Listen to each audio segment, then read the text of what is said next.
Hello বন্ধুরা, আসসালামু আলাইকুম। আমি মোহাম্মদ জহিরুল ইসলাম।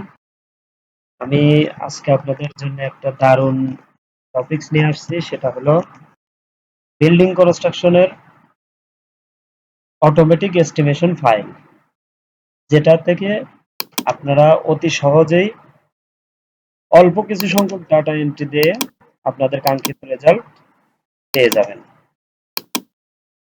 তো সেই বিষয় নিয়ে আমি আজকে কথা বলবো। আমি স্টেপ বাই স্টেপ আপনাদের সব বিষয় জানাবো ইনশাল্লাহ। প্রথমে আমি আজকে শুরু করতে যাচ্ছি পাইলের এস্টিমেট দিয়ে। যেমন এখানে আমাদের সফটওয়্যারের মধ্যে সাজানো আছে, যেমন আইটেম কোয়ান্টিটি, যেমন আপনি কয়টা পাইল ইউজ করবেন সেটা, সাপোজ আপনি ধরেন 10টা,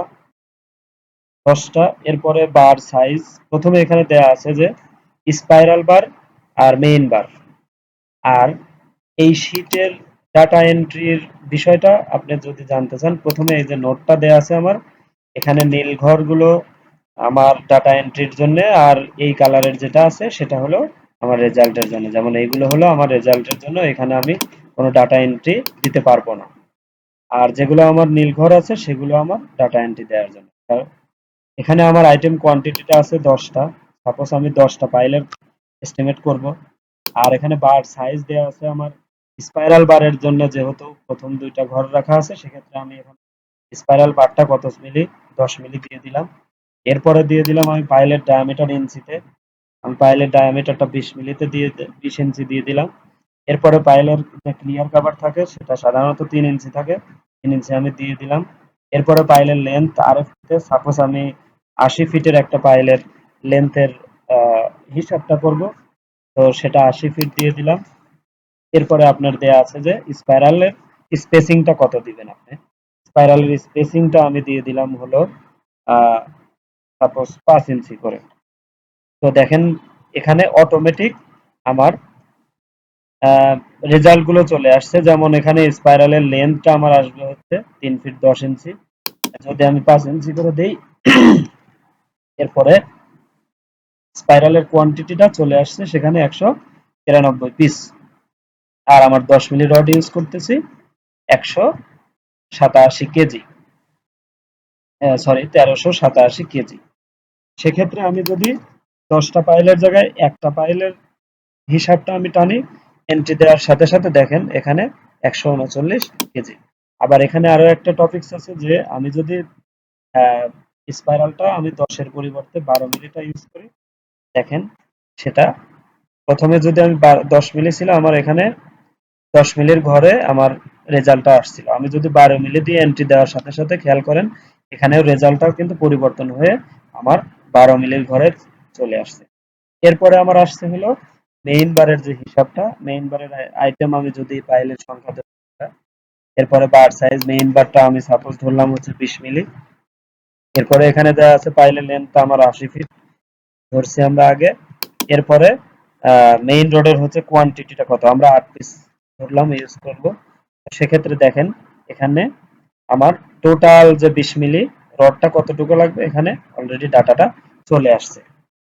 এবং আমার সেক্ষেত্রে আলাদা আলাদা সামারি যদি আমি করি সেক্ষেত্রে আমার কিন্তু আলাদা আলাদা 12 মিলির হিসাব আলাদা টানতে হবে না, 20 মিলির হিসাব আলাদা টানতে হবে। এখানে 22 মিলির ঘরে প্লাস 12 মিলির ঘরে অলরেডি আমার ডাটাটা এন্ট্রি হয়ে গেছে।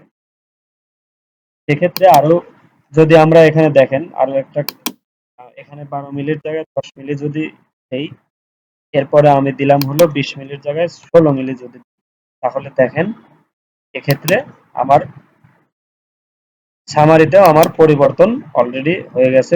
10 মিলির ঘরে আমার মানটা চলে গেছে, 20 মিলির ঘরে 0, 16 মিলির ঘরে হচ্ছে মানটা চলে আসছে, রেজাল্ট চলে আসছে।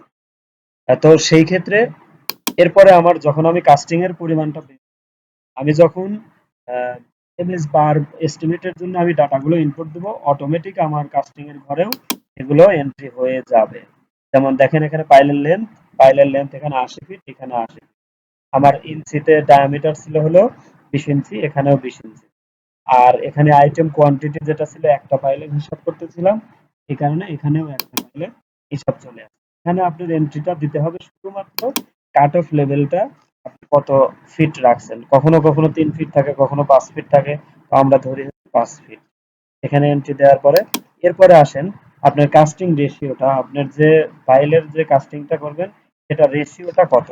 সাপোজ আমি 1.5 3 ধরি, 1:1.5:3। এখানে এন্টার দেন। দেখেন আপনি এখানে আপনার টোটাল ভলিউমটা আপনার কত সিএফটি আসছে। এখানে সিমেন্ট আপনার লাগবে কত ব্যাগ, স্যান্ড লাগবে কত ব্যাগ, স্টোন লাগবে কত সিএফটি, এটা অলরেডি চলে আসছে আমার রেজাল্টে।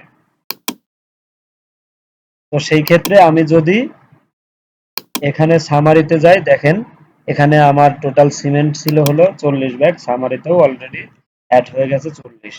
স্যান্ড ছিল 76, এখানে অলরেডি অ্যাড হয়ে গেছে। এভাবে আমাদের প্রত্যেকটা ডাটা, শুধুমাত্র নীল ঘরগুলোতে আমার ডাটাগুলো এন্ট্রি দেওয়ার সাথে সাথেই সব কিছুই অটোমেটিকই পূরণ হয়ে যাবে। তো আজকে এ পর্যন্তই, আবার দেখা হবে নেক্সট আরেকটা টপিকস এর নিয়ে। এ পর্যন্ত ভালো থাকবেন। আসসালামু আলাইকুম।